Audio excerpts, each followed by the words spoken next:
One line, 8 words, no sender. Check your husband's hotel room tonight. M. She froze. Her breath stalled. Her hands trembled for a second, then steadied.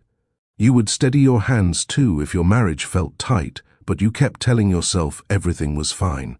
A message like that tears the floor from under you. It forces you to ask a question you fear. Have you ever sensed a problem and kept quiet because you hoped you were wrong? Have you stayed in a routine because breaking it felt harder than holding on? Selena sat in her living room, staring at the screen, replaying every late meeting, every locked phone, every smile that no longer reached his eyes. She worked so hard to give her marriage warmth, yet she felt distance grow day by day. A warning like this hit her where she lived, in the place she kept her trust. But what do you do when truth knocks on your door without mercy? Do you ignore it? Do you walk toward it? Or do you wait for someone else to decide your future? Tonight would decide Selena's next chapter, not with a fight, not with a scene, but with quiet movement. Quiet movement shapes real outcomes. Evren Hale, her husband of 5 years, owned the Oslin Hotel.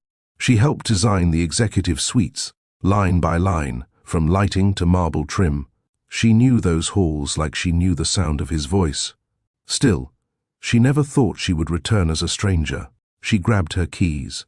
No makeup, no coat over her sweater, only truth pushing her forward. Outside, the night air pressed against her skin. She looked calm, but her heart beat fast. She wasn't a woman who checked on people. She wasn't the type to chase trouble. She believed in peace, order, and fairness. But silence had grown thick in her marriage, and she could no longer breathe inside it. She drove without music, each mile building tension in her chest.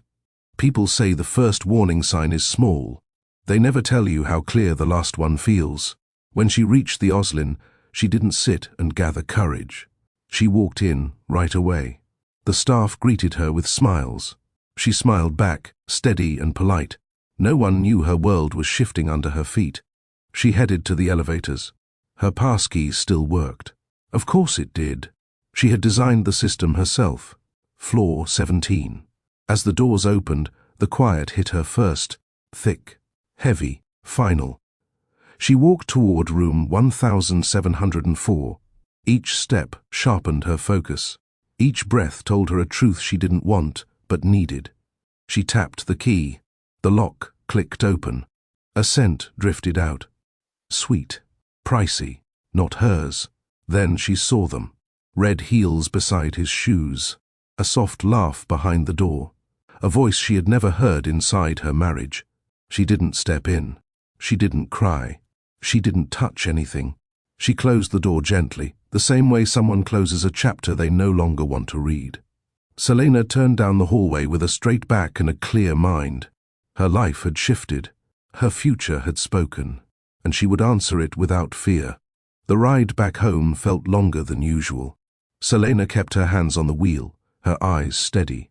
She didn't cry. Not once. But her body was alert in a way it hadn't been in months. Her back was straight, her jaw tight, like her nerves were standing at attention, waiting for a command. When she parked in front of their building, she didn't go inside right away. She sat in the car for 15 minutes. And when she did enter, it wasn't through the front lobby, where the staff would ask if she needed help or remind her about the valet tickets. She used the rear elevator. The service one, the one no one watched. Inside the penthouse, the lights were low. The faint scent of his cologne still clung to the air, mixed with something sweeter now, feminine, faint, and unfamiliar. Evren wasn't home. She walked past the dining room table, past the glass sculpture he bought from an auction in Milan. She stopped in front of it, stared, then knocked it over. It didn't shatter. It cracked. She stared at the crack until it felt like a metaphor, then turned and walked into the kitchen. She poured herself a drink. Water, not wine. Selena sat on the counter, bare feet dangling above the marble floor, and she stared into nothing. She wasn't going to confront him. Not yet. Not ever, maybe. Because confrontation was about giving someone the power to shape the story. And she didn't want his version of anything. She wanted clarity, and now she had it. The next morning, Selena woke up early, earlier than usual. Her body didn't feel tired. It felt sharp. She pulled on black slacks, a silk blouse, and tied her hair into a low knot. No extra makeup, no perfume. She walked into her office building like it was any other Thursday. But today, she didn't check on project files or client calls. She walked straight into the director's office. Quietly, confidently. "I want to be considered for the Paris expansion team," she said. The director blinked. "Effective immediately," she added. "You're due for a long-term contract here, Selena. You're leading 3 high-end builds. I've completed the first phase. The team can handle the second. Paris is a fresh start." He nodded slowly. "May I ask why?" She paused. "Some structures aren't worth restoring." That was all she said. She walked out without waiting for a reply. That night, Evren came home late. He smelled like wine. His coat hung on his shoulder carelessly. His tie was loose, but he looked polished. He greeted her with a kiss on the cheek. Too light, too practiced. She smiled. Not warmly, not coldly, just enough to be forgettable. "I'll be out of the country for a few weeks," he said over dinner. "Investor tour. Southeast Asia." She nodded, cutting her salmon. "Safe travels. You don't want to ask who I'm meeting?" "No." He looked at her then, as if trying to find a crack. But there were none. That weekend, Selena sent in her resignation notice to the current firm and confirmation acceptance to the Paris project lead. She booked her own flight. No business class. Just economy, aisle seat, nothing dramatic. Her suitcase wasn't overpacked. She left a folded note on the kitchen counter. "You'll need to remove my things by Thursday." She didn't sign it. On the flight to Paris, Selena leaned her head against the window and stared at the dark stretch of sky. Her ring was still on, but she turned the diamond inward. It dug into her palm, a reminder. Across the aisle, a flight attendant smiled at her. She smiled back. Calm, measured, whole. When she arrived in Paris, the city greeted her not with love but with purpose. That's what she needed, not sentiment. Just clarity. Her new apartment sat on a quiet street in Le Marais, with a view of the courtyard. Ivy curled up the walls. The air smelled like baked bread and fall leaves. She placed her bag on the couch and exhaled. No one knew she was there. No friends, no family, no press. Just her silence, and the life she was about to redesign. 2 weeks passed. She buried herself in work. No time for reflection. No calls returned.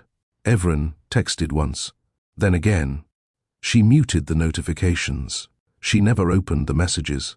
But one morning, while she stood in line for espresso, someone tapped her shoulder. She turned. It was Mireille. In person. In Paris. Wearing white. Of course. The woman who broke the silence now stood in front of her with red lipstick and quiet guilt. Selena stared. Not startled. Just disappointed. Mireille looked around, as if making sure they weren't being watched.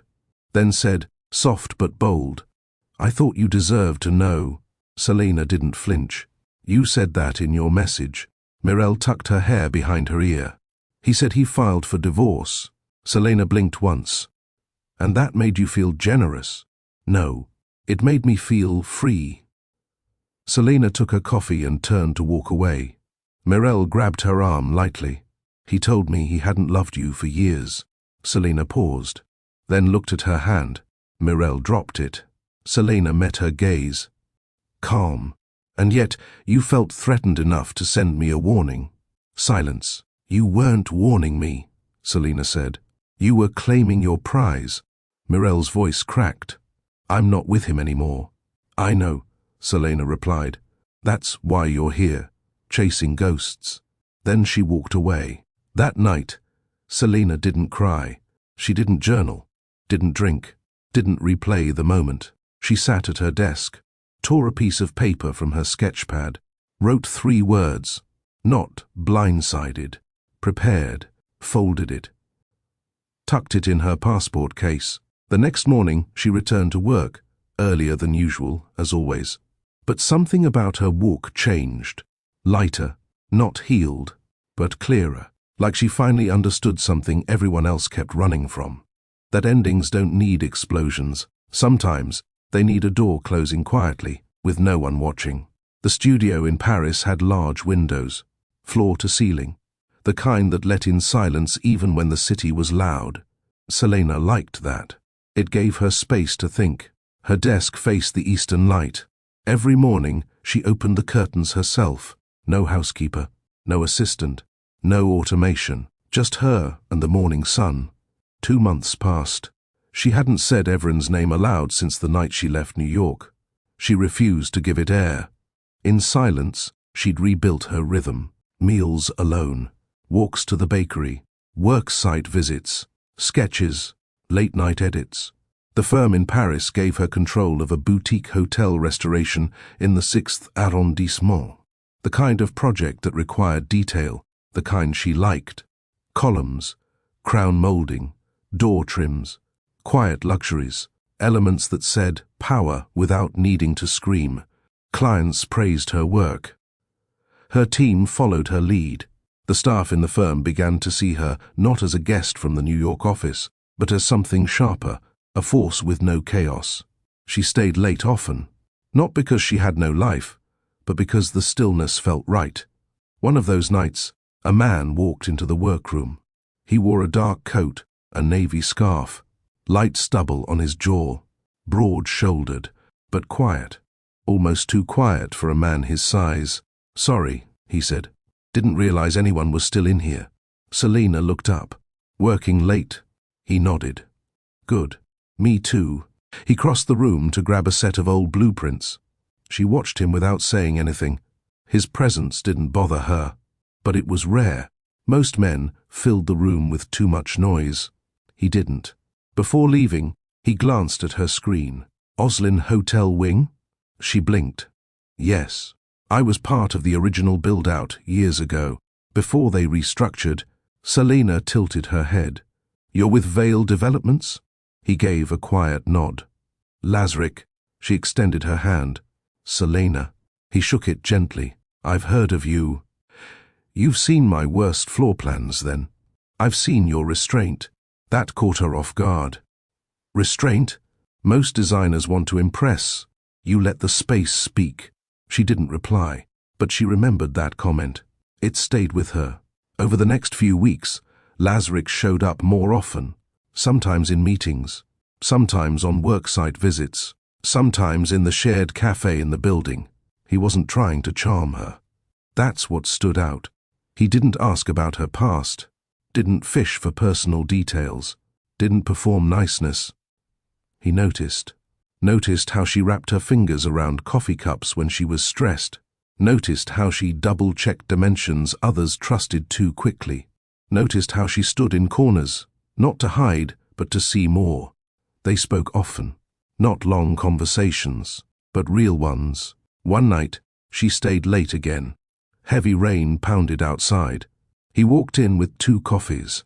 "I didn't ask for that," she said, half smiling. "You didn't have to." She took it. They sat at opposite ends of the conference table, quiet for a few minutes. Then he asked, "Who hurt you?" It wasn't invasive, just steady. She didn't answer. Instead, she asked, "Why do you assume someone did? You don't flinch, but you don't trust ease." She looked at him, and for the first time since leaving New York, she allowed her story to find voice. "I was married. 5 years. He listened. I thought it was real, until it became background noise. And one night, someone warned me, anonymously, told me to check his hotel room. He didn't interrupt. I walked in, smelled someone else's perfume, saw red heels that weren't mine, and heard a laugh that never came from me. A pause. I didn't say a word. I didn't wake him up. I walked out. Another pause. I left him without asking why. I didn't need reasons. I already saw them." Lazarick took a sip of his coffee, then said, "Some men mistake a woman's silence for weakness." She met his eyes. That night, they didn't touch. They didn't flirt. They didn't linger. She rested her head against his chest. Weeks passed. They didn't define what they were. They didn't date, didn't confess, didn't ask for more. But she noticed him in her mornings, in her patterns, in the way she started drinking her coffee, the way he took his, dark, no sugar. One night, he walked her home after a site visit. The air was cool. Paris was quiet. He didn't hold her hand, but he slowed his steps to match hers. At her door, she paused. "You never ask for anything," she said. "I don't need to." "Why?" "Because I don't want a piece of you. I want what you give freely." She stared at him, and for once, she didn't pull back. She leaned in, kissed him, soft, measured, real, then stepped back. "Not yet," she whispered. He nodded. "I'll wait." Back in New York, Evren was unraveling. The firm had delayed a major project. One investor pulled out. His new PR woman tried to repair his public image, but it wasn't working. He'd told people Selena needed space, told friends it wasn't about another woman, told himself he could fix it when she cooled down. But none of his stories reached her, because she wasn't checking. 6 months into Paris, Selena's name began circulating in the elite design world. The Oslin hotel wing was getting coverage. Her style, defined, refined, quiet, was making waves. Publications requested interviews. She declined them all. Her silence was the story, not a mystery, a boundary. Then came the message. From Evren. "I'm in Paris." She didn't reply. The next day, he showed up. At her firm, with a bouquet. She stepped out of her office. Calm. He offered a tight smile. "You look good." She nodded. "You too. I miss you." Silence. "I was an idiot." Still silence. He stepped closer. "Selena, please." That night, "It wasn't what you think." She tilted her head. "What was it then?" "I was overwhelmed. The deals, the pressure, the image." She stopped him. "You don't need to explain." He brightened, hopeful. "Because it doesn't matter," she finished. His face fell. "I want to fix this." She smiled, not out of kindness, but out of clarity. "You don't fix broken things by pretending they weren't shattered. I didn't think you'd leave. You didn't think I'd find peace without you." She stepped back. "I'm not walking away from anything, Evren. I'm walking toward myself." And with that, she returned to her office, closed the door, let him stand in the hallway, just like she had once stood outside room 1704. Selena didn't look out the window as Evren walked away. She didn't wonder if he turned back. She didn't care. What he had needed was her silence. What she gave him now was indifference. And indifference was louder than rage. Inside her office, she sat behind her desk, picked up her pen, reviewed the tile samples for the Oslin suite. The work calmed her. A junior architect stepped in. "Madame Miro, the lead engineer from Montrose Hotel, is on the line." She didn't miss a beat. "Patch it through." Her voice didn't tremble. Her hands didn't shake. She was past the point of shaking. That night, her phone buzzed again. Blocked ID. This time, she answered. A woman's voice. Controlled. Soft. "You were right." Selena said nothing. "I thought I could keep him. I thought you were the cold one." Still, she said nothing. "I left him," Mirel said. 3 months ago." Selena exhaled once. "Why are you calling?" "I want to apologize." "Properly, you want relief." Silence. "You want me to make you feel better," Selena added, tone low. "Because guilt has sharp teeth. I didn't know he was still sleeping with you." "He wasn't," Selena replied. "But that wasn't the point. You didn't send the message for me. You sent it to make space for yourself. I wanted you to leave him. And now?" Mirel swallowed. "Now, I wish I'd left first." Selena nodded, more to herself than to the phone. "That's what you'll live with." She hung up. There was no anger in her chest. No satisfaction either. Just space. Clean, unclaimed space. The next morning, Lazarick knocked gently on her office door. He entered without waiting for a reply. She didn't mind. He placed a coffee in front of her desk, then pulled out a folded copy of the French Architectural Digest. "You made the cover." She raised a brow. He tapped the page. Her photo. Side profile. Focused on a sketch. Underneath, the headline read, "The Woman Who Designs Without Noise." She smirked. "They asked for a quote. You didn't give one. I told them to use my work." He nodded. She pushed the magazine aside. "You're quiet this week. Things on my end. Finalizing the Montrose funding. Need anything?" He hesitated, then asked, "Do you ever miss it?" "Miss what?" "Being with someone who used to love you." She leaned back, thoughtful. "No, I miss the parts of me I buried to keep his peace." That answer lingered in the air. She didn't take it back. That weekend, she didn't work. For the first time in weeks, she stayed home. Cooked, read, took a walk through Jardin des Plantes, watched children feed ducks, watched couples hold hands. She didn't feel bitterness. She felt breath. The next week, she received an email. Subject, return opportunity. Oslin Hotel, NYC from CEO, Vale Hospitality Group Selena, stared at it. Then opened it. A new wing was in the works. Oslin Hotel had budgeted for a luxury rebrand. The brief requested, high discretion, signature-style visionary lead with international success, preferably a woman-owned firm. Her name wasn't listed, but she knew it was meant for her. She closed the email. Didn't respond right away. Instead, she walked down the corridor, knocked once. Lazarick looked up from his tablet. "Come in." She sat across from him, crossed one leg over the other. "You're expanding the Oslin?" He smiled faintly. "You got the email. Why me?" "Because you're the only one who built that place and had reason to burn it down." She tilted her head. "I want that fire in the redesign," he added. Selena considered the offer. "I'd need full control. My own team. My pace. No marketing interference." "You'll have it." She tapped the arm of the chair. "And it'll be public this time. My name on the glass." "Miro's studio." He nodded. "Non-negotiable." She stood. "I'll take it." Selena landed in New York 3 weeks later. No press, no cameras, just one luggage, one sketchpad, one new nameplate for the firm she now ran.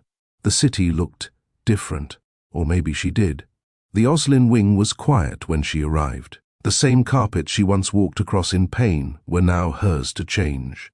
She removed the old floor plan from the board, grabbed a pen, and started drawing a new one. 2 floors below, a junior exec at the hotel recognized her. Word spread fast. It took 2 days for Everin to find out. The next day, he showed up. Again. This time, she didn't greet him in the hallway. She met him in the conference room, glass walls all around. He wore black again. No tie, subtle cologne. Clean-shaven. He brought nothing. "I didn't expect to see you back here," he said. She looked at the blueprints, not at him. "That's because you only knew the version of me who stayed quiet. I came to talk." She didn't invite him to sit. "I never loved her," he said. "She loved herself enough to leave you." He winced. "And you? I designed this floor. I designed the room you used. I designed the silence you exploited. And now," she pointed to the new concept, "I'm designing the legacy." His eyes burned. "I miss you." "No," she corrected. "You miss control. You miss what I gave you freely when I thought I was safe." Silence. "Leave before the team arrives," she said. He left. This time, she did watch him go. Not because she hoped he'd turn back, but to confirm he didn't. Later that night, her team gathered around the long table. Lighting designs, layouts, material finishes. They asked her about direction. She laid down a principle. No noise, only impact. Let the walls speak. They nodded. At the end of the meeting, her assistant approached. "Mr. Vale is on the line." She picked up. "I heard he showed up," Lazarick said. "He did. Are you okay?" "I didn't shake," she replied. "I never doubted that." Silence. Then his voice softened. New York's not so bad when you're the one setting the terms. She smiled. Let's see what we build this time. The new Oslin wing was raw. Exposed concrete, peeled wallpaper, traces of the old architecture beneath the polished surface. It was a perfect metaphor. Selena liked it that way. She stood in the middle of the suite, the very same suite, room 1704. They hadn't changed a thing. She stared at the wall that once muffled someone else's laugh, the floor where red heels once sat beside his leather shoes. She exhaled, not as a release, but as a reset. Her assistant entered with a blueprint tube and paused. Do you want this room redesigned or reassigned? Selena answered without hesitation. We keep it. The assistant blinked. This one? This one. Selena walked to the window. We make it the Crown Suite. Not because of what happened here, but because of what ends here. She rolled out the new blueprint on the central table. A full structural inversion, lighter tones, floor-to-ceiling mirrors, signature textural, layering, and acoustic treatment to ensure only intentional sound remained inside. Every detail was surgical. She turned to the assistant. Start demo next week. Yes, Ms. Miro. Selena walked out. She didn't look back. Outside, the hotel's street buzzed with foot traffic. She moved through it unnoticed, a contrast to the life she once led where she was someone's wife, someone's support act. Here she was her own name, her own project. At the cafe near the firm she ordered her usual. The barista had memorized it by now. Black, no sugar. As she waited, a couple walked in. Late 20s, freshly dressed, arguing softly in French. The woman said something that caught Selena's ear. You always say you're busy, but not too busy for her. The man tried to soothe her with hands and apologies. He leaned close, but she pulled back. Selena turned away. Not because she didn't care, but because she'd lived that conversation, and she knew what it cost. The barista handed her the cup. She gave a faint nod, then returned to her office. Inside, a message waited on her desk, handwritten. From Lazarick. Floor's yours now. Design what you never had. Peace. She smiled faintly. She tucked the note into her notebook, where she kept her napkin from Paris. The one that read, not blindsided, prepared. It wasn't just a mantra anymore. That evening, she stayed late, alone in the building. The blueprints stretched across the table like a battlefield. She paced, adjusted lines, then paused. A shadow shifted in the glass, a familiar one. She turned. Everin. Again. He wore that look, the one people put on when they think charm can erase history. Selena, he said gently. She didn't answer. I've stepped down from Hale Interiors. She raised a brow.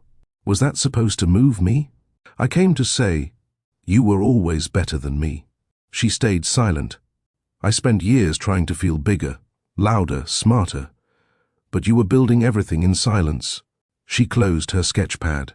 You said nothing when you left, he added. Because you said enough while I stayed. He ran a hand through his hair. I thought I could fix it, that if I brought flowers or gave time, you thought your absence could be erased by presence. He flinched. You didn't lose me the night I saw the red heels, Everin, she continued. You lost me the year you stopped asking me how I was. Silence. He nodded slowly. Is it him now? She tilted her head. Do you want the truth? I deserve it. She didn't blink. No. But he listens. He took a step back. She didn't stop him. You can leave through the staff elevator, she said softly. And he did. That was the last time she saw him. The following morning, she met Lazarick outside the building. He was leaning against his car, coat folded over his arm. Bad timing, he asked. No. Good timing. They walked without speaking for 3 blocks. Then, he broke the silence. You look more settled. I put ghosts in order. Yours? His. He nodded. They reached a quiet square. She took a seat on a low stone wall. He sat beside her, leaving space. You've never asked me for anything, she said. Not my place. Why? Because if I matter, you'll let me stay. She studied his face. Clean, tired, but not jaded. His gaze didn't pull from hers. You do, she said, then rested her hand on his. Nothing flashy, nothing loud, just peace, the kind she designed for everyone else, but finally claimed for herself. The Oslin renovation took 6 months. When it opened, the press coverage was loud. But Selena stayed quiet. She didn't do interviews, didn't attend the press walkthrough, but her name was on the plaque. Miro Design, East Wing reimagined, guests lined up, rooms booked out months in advance. And room 1704, it became the suite they marketed as the quietest place in the city. No one knew why, but Selena did. On the night of the launch, she stood at the edge of the terrace, sipping tea. She didn't host a party, just invited her team to dinner. No speeches. When the last guest left, she remained behind. The lights of New York spread below like a promise. Her phone buzzed once. A text from Lazarick. You coming home? She typed back, I am home, but before she sent it, she deleted it. Instead, she took a photo. Her hand, holding her plaque. No ring, no regret, just purpose. And she sent that. He replied with a single word. Understood. Comment. Walking toward myself. If you believe real strength is choosing peace over performance, like this video if you've ever rebuilt your life in silence. Share this story with someone who deserves more than apologies. Subscribe to Mr. Charles Stories for more powerful, life lesson narratives told with quiet justice. The Oslin Hotel was hers now, not in paperwork, not in shares, but in reputation, in memory, in every line of marble she had reimagined. Selena didn't need ownership on record. The walls already carried her imprint. And when something carries your name, even without ink, it echoes. Clients noticed. So did competitors. So did magazines that once skipped over her for louder designers who filled rooms with drama, not detail. Selena was different. She built rooms where people could breathe. Monday morning, she entered her new studio, Moreau Design's Manhattan location. It was small, clean, intentional. Glass walls, soft lighting, curved edges, exposed materials, nothing heavy.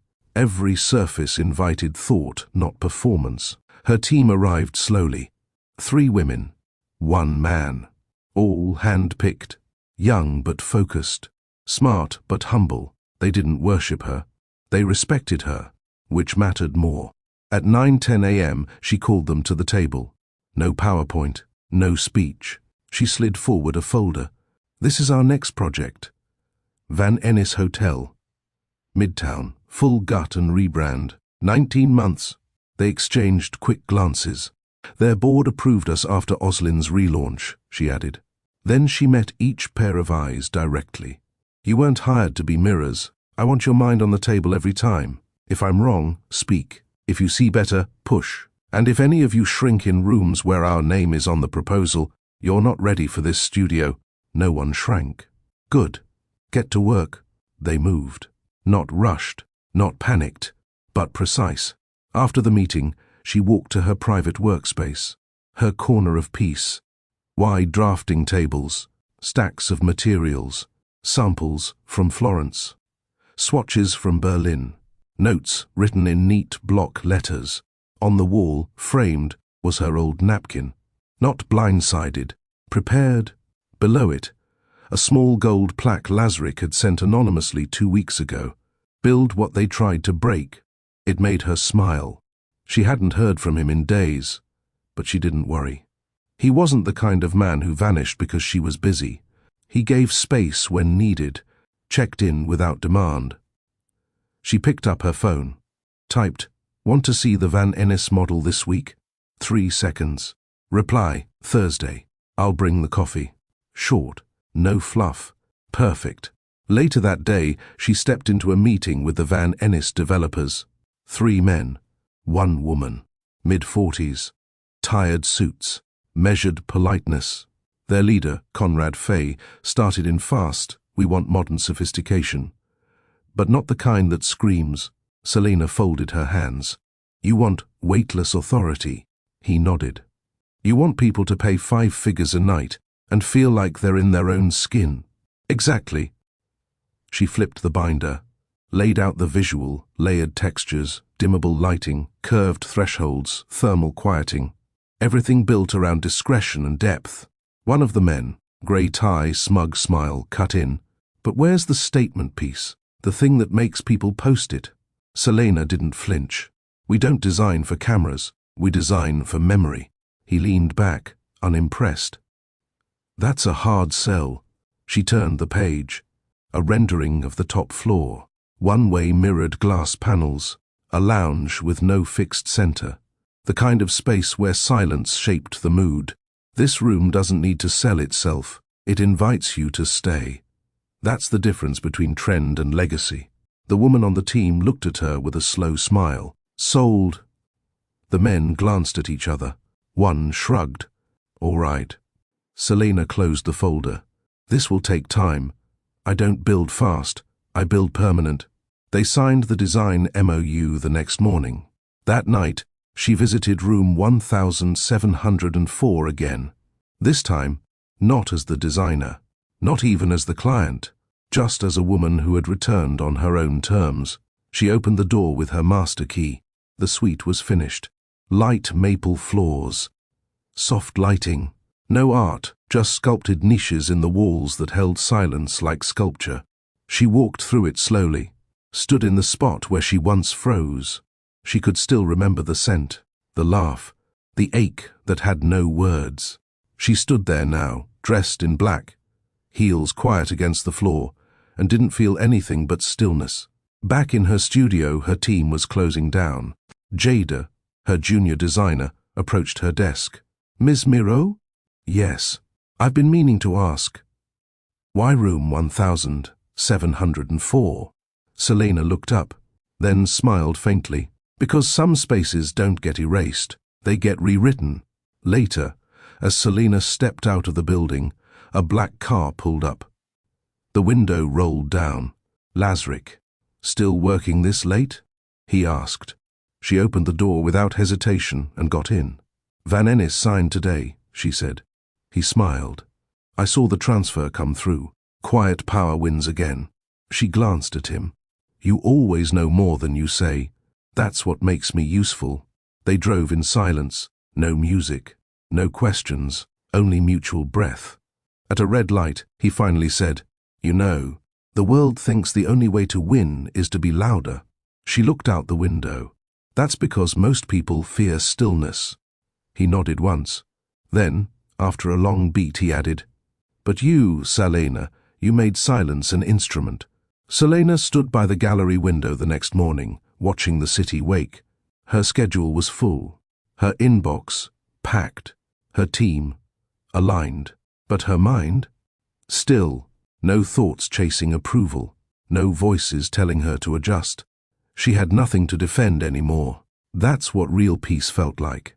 She checked her messages. A photo from Lazarick, his morning espresso, her book beside it. He didn't need captions. She didn't need replies. That was their language. At 9 a.m., her team gathered in the studio for project reviews. Selena stood at the head of the table. Van Ennis wants adjustments to the top-floor spa. They're reconsidering glass walls. Jada spoke up. They think it's too cold. Selena nodded. They're afraid of stillness. Give them texture, heatstone, indirect lighting. Make silence feel warm. Nods around the table. New brief just came in from Miami, said Ray, her assistant. Skyworth Residences. She glanced over the portfolio. Luxury condos. Oceanfront. Discreet clientele. They were shopping for someone who could design privacy. They said your name came up at the investor dinner, Ray added. Twice. She closed the folder. Send a soft decline. Ray hesitated. You're sure? I don't chase what watches from behind glass. We work with people who sit at the table. The team nodded again. She didn't explain further. She never had to. At lunch, she walked alone to the corner bookstore, picked up a new architecture journal, and a worn copy of The Art of Stillness. The owner smiled. "You're the designer from the Oslin cover." She gave a short nod. "Your name's been in the air." Selena didn't reply. She paid in cash and left. Outside, her phone rang. "Unknown number," she answered. Silence. Then, "Selena." She froze, not in fear, in calculation. "Evren." Again. His voice was low. "I didn't come to argue." "Then don't talk." "I signed the divorce papers." She paused. "There was nothing left to sign. You were my quiet. You mistook my quiet for your comfort." He was silent. "You called me to say what?" she asked. "I lost the penthouse. The firm's splitting. I'm untethered." She didn't speak. He added, "I think about that night. The message. I wish I'd come home first." She exhaled once. "You didn't lose me that night, Evren. You lost me when I realized I'd stopped checking for myself." Click. She ended the call, blocked the number, tucked the phone in her bag, and kept walking. Back at the studio, a new client sat in the waiting room. Older man, polished shoes, silver cufflinks, smelled like old money. He introduced himself. "Castle Thorne, hotelier. My wife insisted I come to you," he said. "She says you design silence." Selena smiled faintly. "What do you need, Mr. Thorne?" "My daughter's wedding suite. She's not loud. I want her space to match that." Selena's gaze shifted. This wasn't about a wedding. This was about presence. He wanted the suite to reflect power without pretense. "You're not hiring me for her." He chuckled. "Correct. You're hiring me for the men who'll walk into that suite and realize they're not the most important person in the room." He grinned. "I'll send the contract." That evening, Selena returned to room 1704 again. Alone. She entered, closed the door behind her, stood in the center. In her hand was a folded sheet of paper, the original blueprints for the old suite, the one Evren used, the one Mirelle waited in. She unfolded it, laid it on the table, and without a sound, lit a match, watched it burn, steady, no rush, no fear. She didn't need proof. She had design. She had the finished product, and that was louder than the memory ever was. Later that week, she and Lazarick met for dinner. Not at a restaurant. At her apartment. He cooked.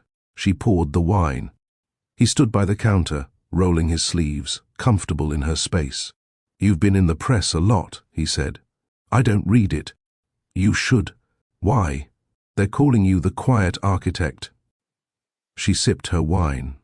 "Better than the quiet wife." He turned. "You're not quiet anymore." "I am. But now people hear it." He walked over, handed her a plate, and their hands touched. This time, she didn't pull back. The next day, she received a handwritten letter at the office. No stamp. Delivered by hand. From Mirelle. Selena opened it. "You won. Not in revenge, in freedom. I still don't know how to do that." Selena read it once, then folded it neatly, placed it under the napkin in her office drawer. No reply. Some things don't need answers. They need distance. At the Van Ennis site, construction had begun. The workers moved with speed. Selena stood on the scaffolding, hard hat on, boots caked in dust. She reviewed every line with focus. This was where she thrived. Not at parties, not at galas, in space, in structure. In truth, that didn't blink. A photographer approached. "We'd love a shot for the feature article." She shook her head. "Photograph the walls.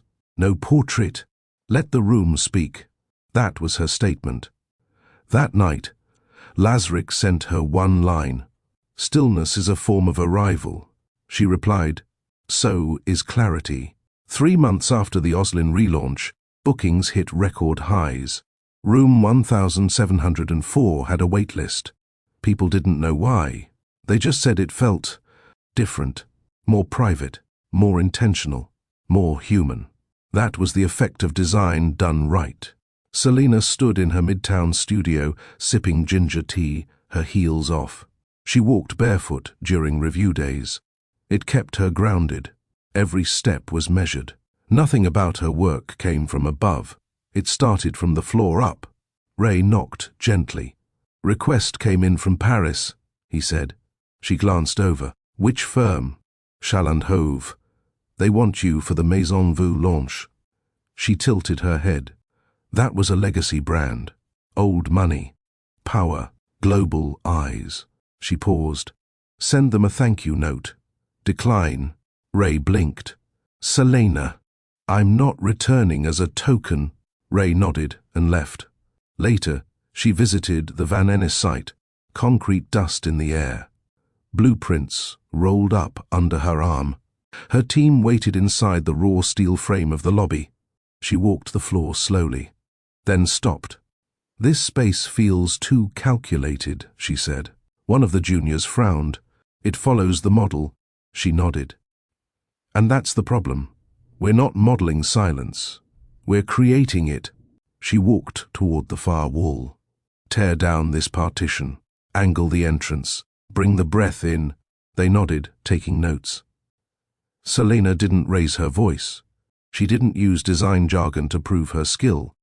She described intention, and that always translated. Across the city, magazines argued over who had the rights to profile her. The New York Journal called her the whisper behind the city's loudest power moves. She declined the interview. Someone from her past emailed her a screenshot of the feature. The subject line read, "You used to hide behind him." No name, no reply address. She deleted it. She didn't need to prove transformation. She embodied it. That evening, she returned to room 1704 again, not as a designer, not even as herself. She brought someone else, Lazarick. He stood silently in the center, looking around. The room looked alive in soft gold tones, washed by shadow and light. He turned to her. "This is not forgiveness." "No." "This is closure." "No." "Then what is it?" "It's proof I didn't need to destroy anything to win." He walked toward her slowly. "You're still hard to read," he said. I stopped explaining. He nodded. "And I never needed the explanation." She stepped closer. "Which is why I trust you here." They didn't touch. They didn't need to. Some moments didn't require more than presence. Back at the studio, her team was wrapping up for the night. Jada stopped by her door. "Quick question." Selena looked up. Jada hesitated. "Do you think design can undo pain?" Selena thought for a moment. "Design doesn't undo pain. It gives it a shape. So we can move through it. So we can survive it." Jada exhaled. "Thank you." Selena nodded. She understood that question better than most. 2 days later, a delivery arrived at her home. No sender, no card, just a package. Inside, her wedding photo. Cut down the center, folded. She stared at it. The paper had softened from years in storage. It had been carried, possibly held often. She unfolded it, then burned it. No emotion, just choice. And when she tossed the ashes out the window, she whispered 2 words. No return. The next morning, her firm secured a contract with the city, a public building, a memorial redesign. The pitch they submitted, a single line on white paper. Some things deserve to be remembered in silence. It was approved in 48 hours. Selena walked past a sidewalk cafe later that week.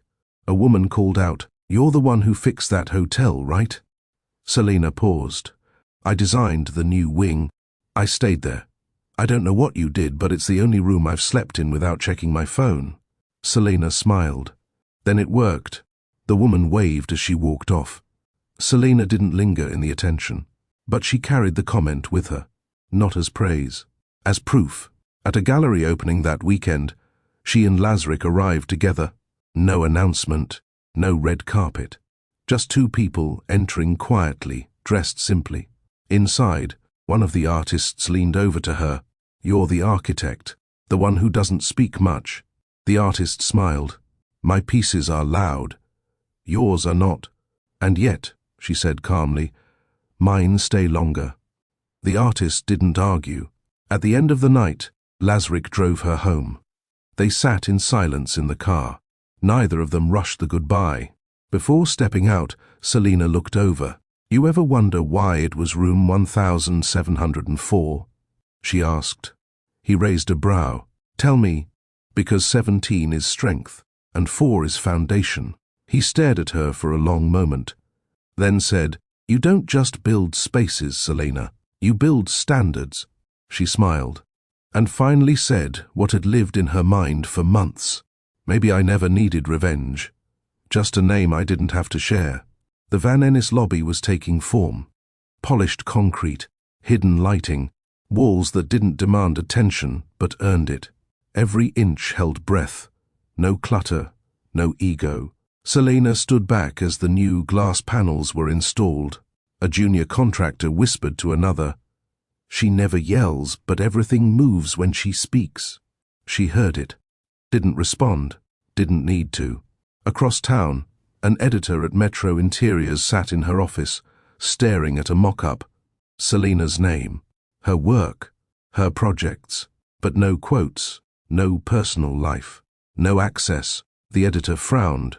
"Everyone wants noise," she muttered. "How do we sell silence?" Her assistant replied, "You don't. It sells itself." Back at the Miro studio, Selina reviewed the new Skyworth brief. This time, she didn't decline. The client was different. She had asked not for a presentation, but for presence.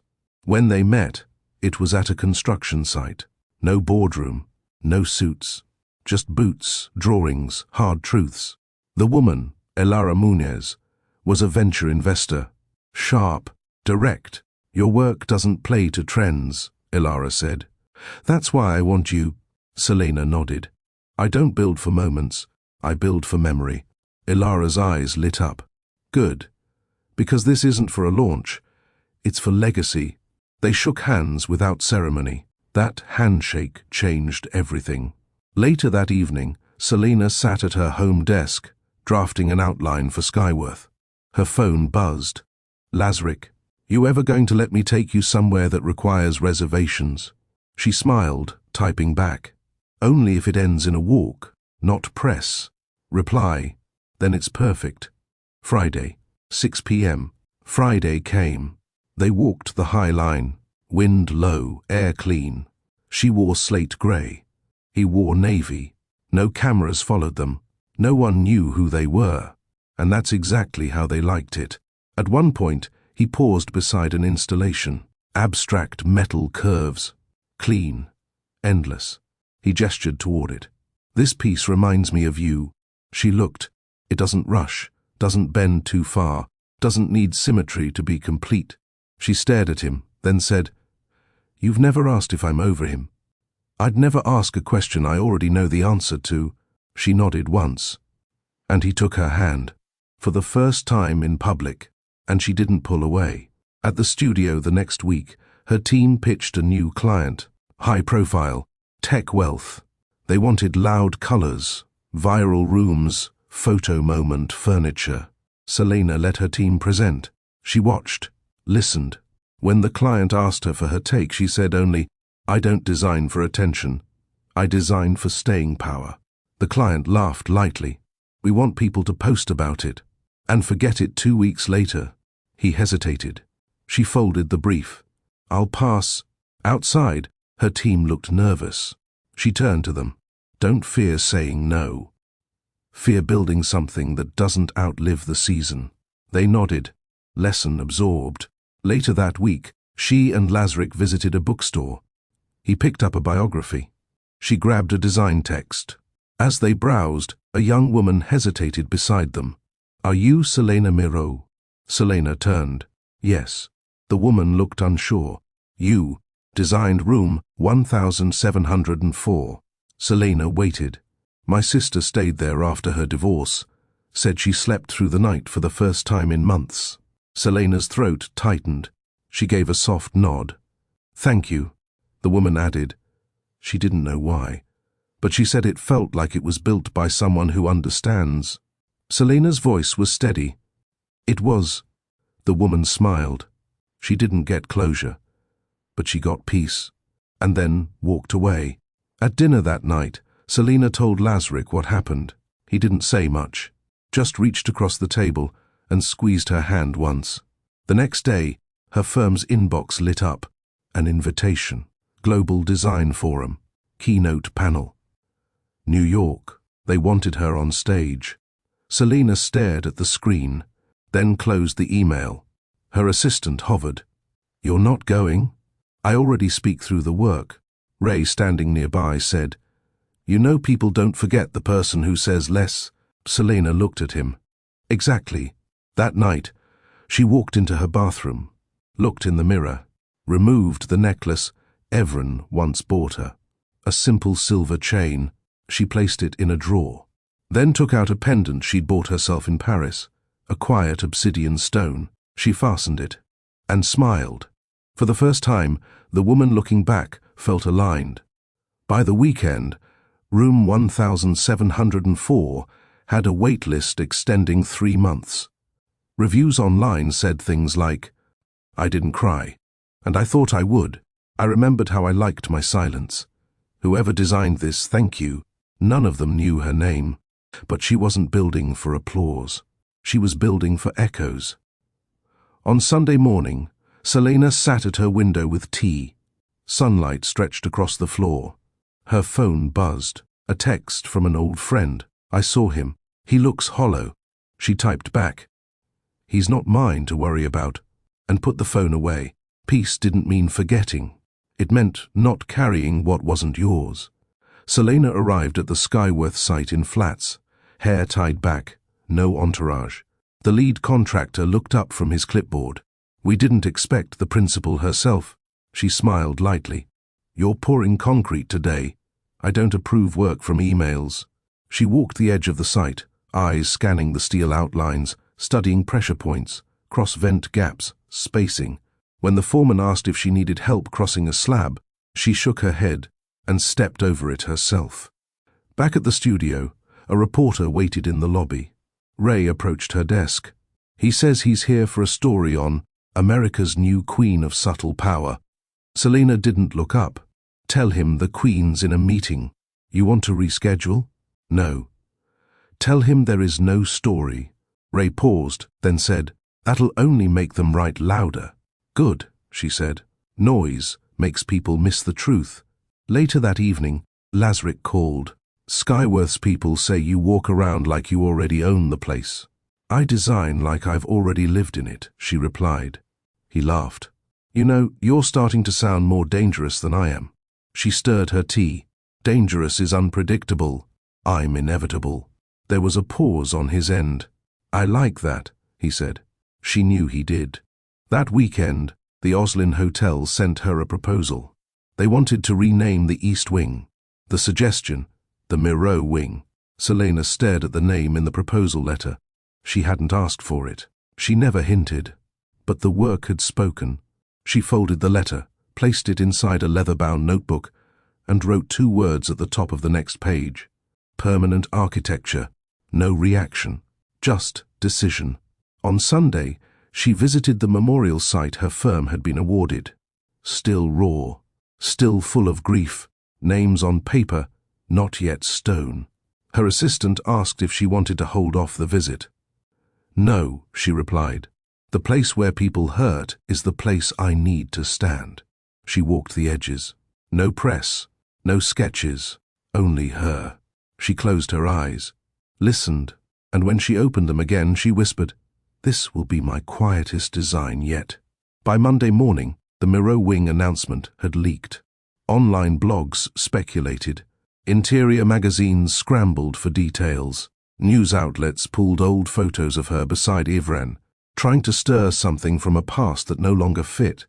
But Selena gave no statement, not a quote, not a comment, not even a like on the hotel's post. She let the room speak. At her studio, the team moved with more precision than usual. They had seen the news too. Jada stopped by her desk. "Do you want us to release a formal brand statement?" Selena shook her head. "The ones who need to know already do." By noon, the same journalist returned. This time, with a camera crew waiting across the street. Ray walked in, frustrated.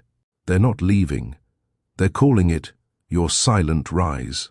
Selena stood, walked to the window, and glanced across the street. Then calmly replied, "Let them wait." But I waited for years, Ray, in silence, on couches beside men who got the credit, in meetings where my sketches were praised, but never named. She turned to him.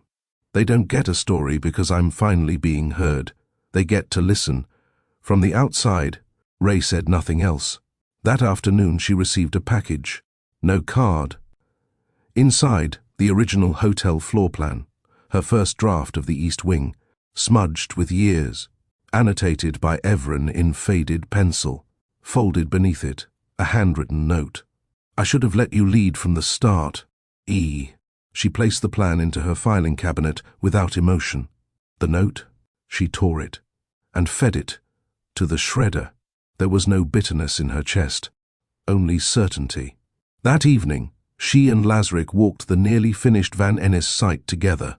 "Would you have done it differently?" he asked. "No," she replied, "not even told your side sooner." She looked at him. "I never owed anyone that story." He nodded. "But they built versions of it. I let them." "Why?" "Because sometimes letting them speak first makes your silence more valuable." He smiled. "That's the most powerful thing I've ever heard." She smiled back. "I didn't say it to be powerful." Miro Design's lobby had changed. People now came not just with portfolios, but with notebooks and silence, as if hoping her energy might imprint on them. She noticed. She never commented. She let them observe, because what they saw wasn't magic. It was practice, precision, boundaries no one could shake loose. One afternoon, a young designer from another firm showed up unannounced, mid-20s, nervous, holding her sketches like armor. "Miss Miro," she said quietly, I just wanted to say thank you." Selena looked up from her screen. "I was told I was too soft-spoken to lead projects, but then someone told me to look up the woman who rebuilt room 1704. Selena didn't interrupt. "I saw how you move, how you never beg, how you still win." Then she added, "I never knew a woman like me could do that." Selena stood. She walked to the board, picked up a marker, and wrote 3 words. "Stillness holds power." She handed the marker to the young woman. "Leave one behind," Selena said. The girl smiled and wrote underneath, "I don't need volume, I need space." Selena nodded, and that was enough. Later that week, Selena reviewed the final audio design for the memorial project. Her lead engineer asked, "You really want the outer hallway to have no music?" "Yes," she said. "What will they hear?" "Their thoughts." He blinked. "But that's heavy." She didn't smile. "Grief is heavy. The room should match." A month later, she was asked to speak on a panel. Again, she declined. Again. This time, the host called her directly. "We want to celebrate women who lead in silence." She replied, "Then don't ask us to speak. Show our work. Click. No anger. Just clarity." At dinner that weekend, Lazarick handed her a box. Small, simple, no velvet, just wood. She opened it. Inside, a hand-drawn blueprint of a house with no corners, all curves. Fluid movement, soft structure. He said, "When you're ready to build something no one else lives in." She looked up. "For us?" He nodded. "If you want it." She didn't answer right away. But she didn't close the box either. The press stopped asking for her words. They started quoting her spaces. Design schools began referencing her Oslin work in lectures, not as a case study in aesthetics, but as a masterclass in emotional architecture. Still, Selena didn't give speeches, didn't attend panels, didn't start a podcast. She kept building. At the Van Ennis reveal, the developers stood at the entrance, marveling at how visitors paused inside the lobby. No one reached for their phone. No one asked about social media walls. They just looked. "Why does this place feel like that?" One executive whispered. Selena stood beside him and answered calmly, "Because we didn't decorate it, we respected it." Later, she and her team gathered at their studio. No party, Just takeout and quiet laughter. Ray raised a toast with a plastic cup of ginger ale. To the woman who taught us that dignity doesn't need a microphone. They smiled. Selena raised her glass last. To the team who taught me that quiet doesn't mean alone. The next day, a former intern from Everin's company sent her a message. It read, "We all knew you were the one designing the best work, but we also saw how much credit he took. I just wanted you to know, we see it now. The world sees it." She didn't reply. She archived it and went back to sketching. That weekend, Lazarick found her at the Skyworth site. She stood in the center of a bare room, eyes closed, listening. He didn't speak, just watched. After a moment, she opened her eyes. "This will be the listening suite." He smiled. "Named after you?" "No." "Why not?" "Because names fade. Silence stays." Later, as they walked out, he said quietly, "You don't know this yet, but you've changed how people lead." She looked at him. "I didn't try to. You didn't have to." She didn't respond, but she reached for his hand. Comment: Stillness holds power, if you believe silence can build more than words ever could. Like this video if you respect those who don't speak often, but always make it count. Share this with someone who leads with quiet strength. Subscribe to Mr. Charles Stories for more stories where dignity wins without noise. The Miro office was different now. Clients didn't come in with flashy proposals. They arrived calm, steady, wanting something they couldn't explain, something they'd seen in her work but couldn't find elsewhere. And Selena always gave them less than they asked for, because too much was noise. That morning, a city official visited the studio. A new commission. The design for a public library renovation in a low-income neighborhood, a space full of echoes and neglect. He started with numbers, deadlines, permits, funding. She listened, then asked one question: "What do you want them to feel when they walk in?" He paused. "Like they matter." She nodded, then said, "We'll take it." At home, she sketched late into the night. Not for the city, for herself, her own home, the one Lazarick had offered to build together. A quiet place on the edge of upstate woods, no fences, curved hallways, rooms without sharp corners. She designed it slowly, deliberately. The bedroom had no overhead lighting, only floor glow and natural wash. The kitchen had wide counters, not for display, but for making things that brought people together. The front door had no brass, just matte oak and silence. On Saturday, she met Lazarick on site. She handed him the first sketch. He took it, looked it over, then looked at her. "This isn't a home," he said. She raised a brow. "This is a boundary," he added. She didn't answer, because he was right, and she was finally ready to live on her own terms, without looking back to see who understood.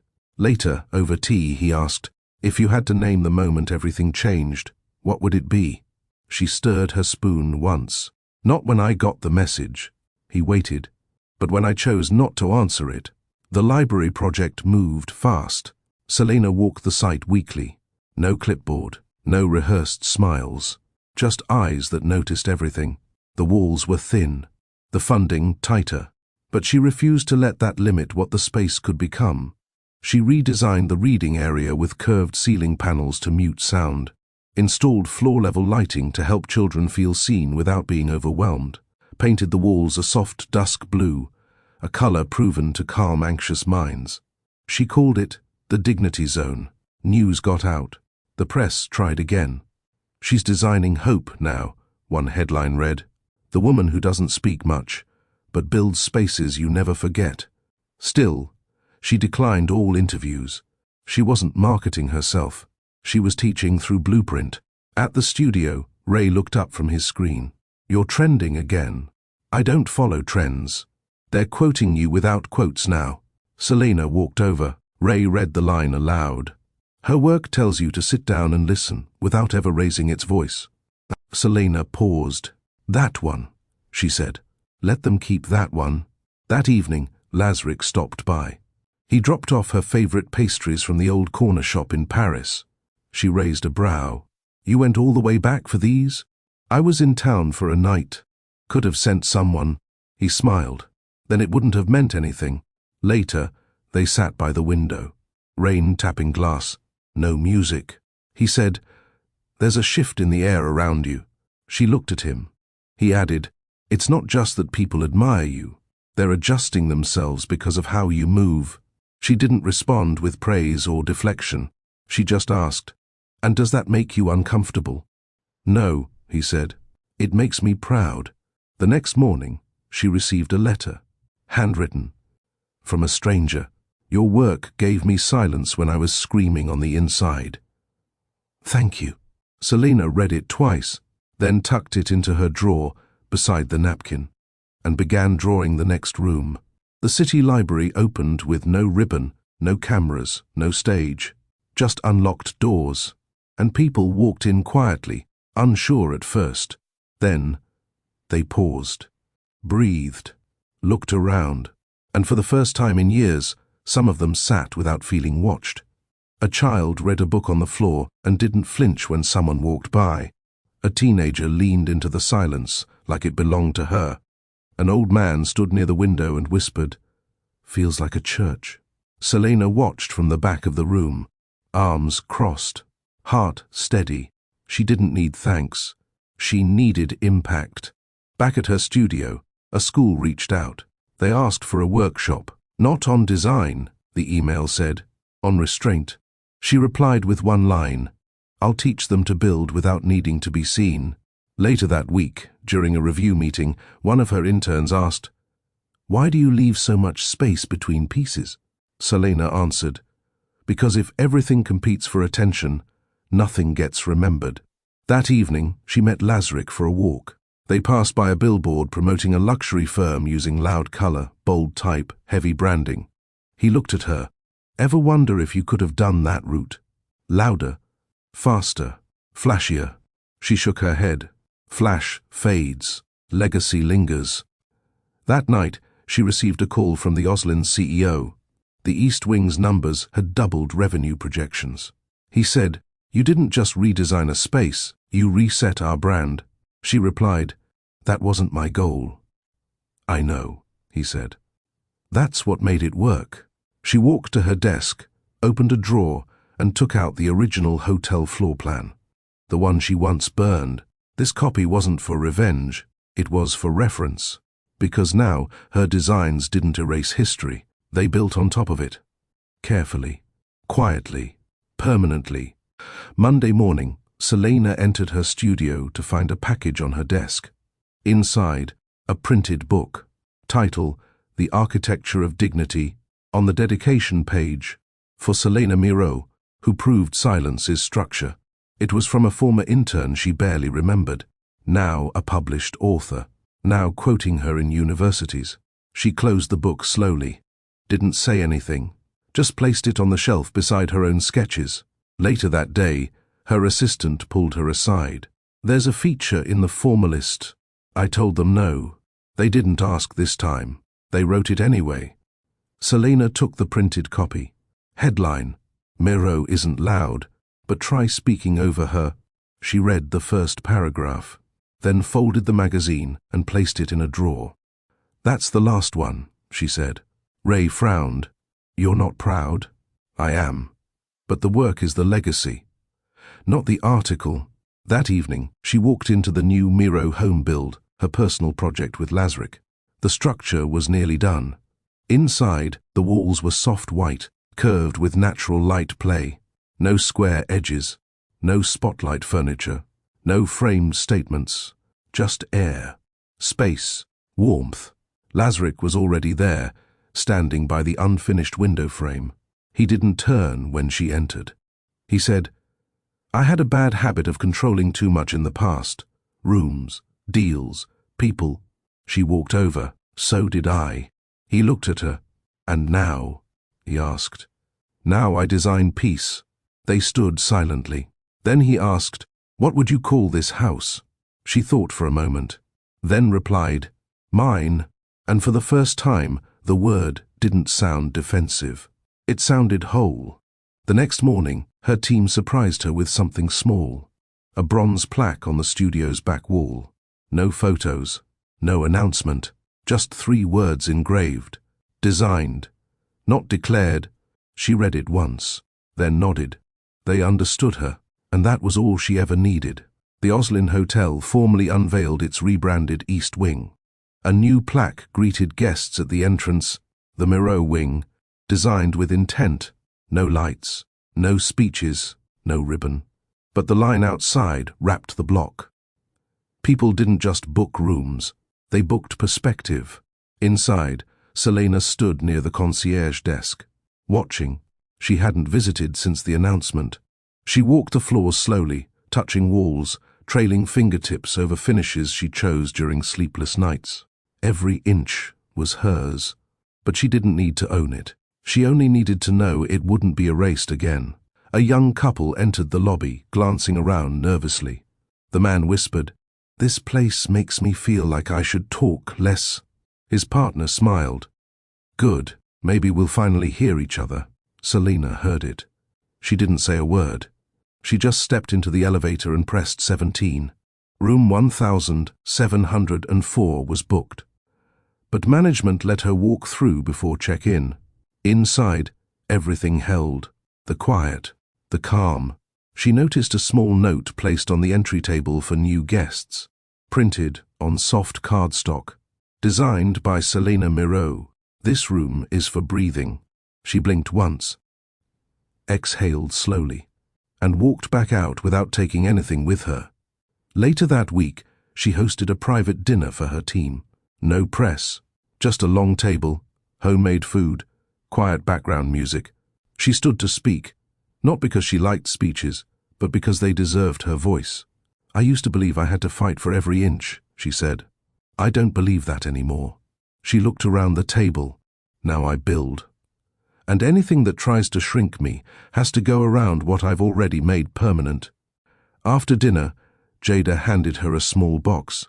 Inside, a brass key, engraved with her initials. "For the home you never had to ask for," Jada said. Selena held it in her palm. It was warm. The Miro home was nearly complete. Final finishes, soft fixtures. The air already carried the scent of something finished, not just built. Selena arrived alone that afternoon. She walked through slowly. No photos, no measuring tape, just presence. In the main room, Lazarick had left a sealed envelope. Inside, one simple card.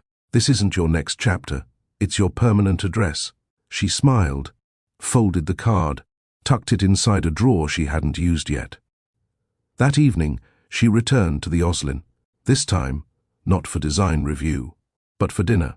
A quiet invitation-only event, honoring contributors to the city's new wave of restorative spaces. She entered without announcement, yet the room shifted. People noticed not just her dress or her posture, but her silence, the kind that didn't ask for permission, the kind that shaped the room. Evren was there. He stood near the bar, smiling too wide, wearing clothes that still fit the role, even if the role didn't fit him anymore. He saw her. His smile dropped. She didn't avoid him, but she didn't move toward him either. That was the closure. Not conversation, not revenge, not performance, just indifference dressed in elegance. Later, he approached. "You've become someone," he said. She looked him over calmly. "I always was." He nodded slowly. "I miss what we had," she replied without blinking. "You never protected it." He exhaled. "I won't take more of your time," he said. She offered a neutral smile. "You never had it to begin with," then walked away. Back at her studio the next day, she opened her notebook. On a fresh page she wrote, "Legacy doesn't ask to be seen. It builds, even when no one's watching." She closed it, ready for the final design. The Miro home was finished. No keys handed over, no cameras, no ribbon cutting. Selena walked in barefoot. The walls didn't echo. They held. Warmth spread through the space without needing light. The house didn't showcase her name, but her values. There were no photos from the past. Only clean shelves, soft fabric, And one silent room she called her center. It had no function. It just was. That morning, she brewed tea, then sat on the back porch. The trees moved softly. No cars, no horns, no urgent calls. She had no meetings that day, no reviews, no clients. Still, her phone buzzed, messages from 3 global brands, all asking if she would consult, fly out, lend her name. She turned the phone face down and picked up her notebook instead. In the afternoon, Lazarick arrived with groceries. He walked into the kitchen like it was already his home. She didn't correct him. He cooked. She cleaned. Neither spoke about the projects waiting beyond the hills. Over dinner, he asked, "If you never built another space again, would you be content?" She thought for a moment, then answered, "I'd still be designing. I just wouldn't need permission anymore." He nodded. "You're the first room I ever walked into and didn't want to change." Later, he handed her a letter. No pressure, just a gesture. She opened it after he left. It was a proposal, not for marriage, but for merging firms, not papers, partnership, not names stacked together, but 2 standards woven without ego. She closed the letter, didn't decide that night. Some things weren't rushed, especially not the things built to last. Selena stood in front of a quiet stone. No entourage, no one trailing behind her with cameras, just her, and her name tag, the one she wore for her first job in design. The edges worn, letters faded. She placed it gently on the grass in front of her father's grave. It wasn't an announcement. It wasn't for closure. It was honor. "Got it done," she whispered. "You always said I would." Behind her, leaves rustled. Footsteps stopped at a respectful distance. Lazarick, but he didn't say a word. He let her have the silence. Later, when she turned to leave, he walked beside her, not ahead, not behind, equal stride. Back at the Miro home, they sat at the back porch again. Same chairs, same warmth, same stillness. Only this time, there was music playing from inside. Soft jazz, not loud enough to interrupt thoughts. He finally asked, "Did you decide?" She nodded once. "Yes. We'll build, but we won't name it after either of us. Let the work speak." He smiled. "Legacy without a label." "No," she said. "Legacy by choice." She still never posted what happened, never responded to the public drama that played out online during the months before, didn't grant interviews, didn't clarify her side. She didn't need to, because every client who came after came not because she explained, but because she executed. They knew, they saw. Her legacy wasn't noise, it was foundation. 2 weeks later, a small envelope arrived at Miro home. No return address, no name inside, just a single sentence. "I was wrong." It wasn't signed, but Selena knew the handwriting. She folded it once, slid it into the back of her notebook, and never brought it up. Not once. Forgiveness didn't need an audience. She was never invited back to the old firm. But their best clients quietly left and followed her work. No lawsuits, no bitterness, just a quiet migration. People weren't loyal to names. They were loyal to standards. On the 1-year anniversary of her departure, she opened a small scholarship in her mother's name. Full tuition. For young women in architecture with no industry connections, no interviews, no essays, just demonstrated talent. Her only condition? No need to mention me in your application. The students didn't need to say her name. Their futures would. Selena didn't win awards that year. She didn't trend, but she was on site more than ever. And every person she hired stayed, because she paid well, because she listened, because she didn't pretend to be the loudest expert in the room, but she never missed the details. Selena walks the empty home alone at dusk, lights off, barefoot. She runs her fingers along a wall she designed months earlier. Smiles. This wasn't revenge. It was remembrance of who she had always been. She never posted about what happened. She didn't have to. Comment she won without shouting. If you believe dignity and quiet strength always outlast noise. Tap like if this story moved you or reminded you that some battles are won without a word.